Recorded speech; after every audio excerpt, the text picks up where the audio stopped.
എന്താ അല്ലേ നിങ്ങൾ ഇടയിൽ സ്കിപ്പ് ചെയ്തിട്ട് പോകുന്നു. ഒരു കാര്യം നല്ല കാര്യം പോലും പറയുന്നത് കേൾക്കാനുള്ള ഒരു സമയം നിങ്ങൾ കാണിക്കണ്ടേ? എന്റർടൈൻമെന്റുകളുടെയും കോമാളികളുടെയും പുറകെ ഇങ്ങനെ പോകുന്നതിന് മുമ്പേ നിങ്ങൾ ആലോചിക്ക്. നിങ്ങൾ ഇത് ആലോചിച്ചേ മതിയാവൂ. നിങ്ങളുടെയൊക്കെ സ്വാതന്ത്ര്യത്തിന് അല്ലെ അതിനെ അതിരുവെക്കാൻ വേണ്ടി പോവാണ്.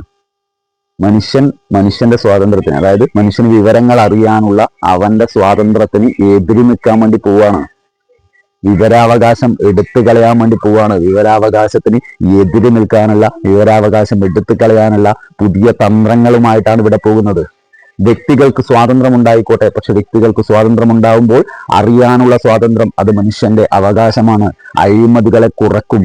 അഴിമതികൾ കുറഞ്ഞു വന്നത് 2005 ശേഷമാണ്. ആ 2005 ശേഷമുള്ള അറിവിന്റെ അല്ലെങ്കിൽ വിവരങ്ങൾ അറിയാനുള്ള ആ സ്വാതന്ത്ര്യമാണ് ഇപ്പോൾ എടുത്തു കളയാൻ വേണ്ടി പോകുന്നത്. ഇതെല്ലാം ആർക്കും അറിയണ്ടല്ലേ? നമ്മൾ ഇതിൽ എന്തിനു നോക്കുന്നു? നമുക്ക് നമ്മുടെ കാര്യം എന്ന് പറഞ്ഞിട്ട് ദഹിപ്പിട്ട് പോടും. ഓടല്ല കുഞ്ഞളെ, ഓടല്ല ഏട്ടന്മാരെ, ഓടല്ല ഏട്ടല്ലേ, സോറി, ഓടല്ല നല്ലവരെ.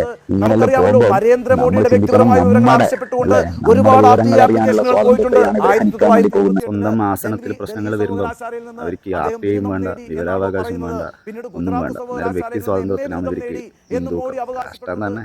എന്താ അല്ലേ? ഇതൊന്നും നമുക്കറിയണ്ട. അയ്യോ, ഇതൊന്നും അറിയണ്ട. നമ്മ ആ കോമാളി കളിക്കുന്ന ആ രണ്ടെണ്ണത്തിൻ്റെയും പയ്യനെ നടന്നിട്ട് ഇങ്ങനെ അവരെ വീഡിയോ സ്ക്രോൾ ചെയ്തിട്ട് കളിച്ചാൽ മതി. ചോദ്യങ്ങൾ ചോദിക്കുമ്പം ഭയക്കുമ്പോഴാണ് ഇത്തരം പ്രശ്നങ്ങൾ ഉണ്ടാകുന്നത്. ഒന്ന് കണ്ടോക്കുക. വ്യക്തിഗതമായ വിവരങ്ങളുമായി ബന്ധപ്പെട്ട് എപ്പോഴാണ് ഈ പറയുന്ന മോഡി സർക്കാരിന് ആകാംക്ഷ ഉണ്ടായത്?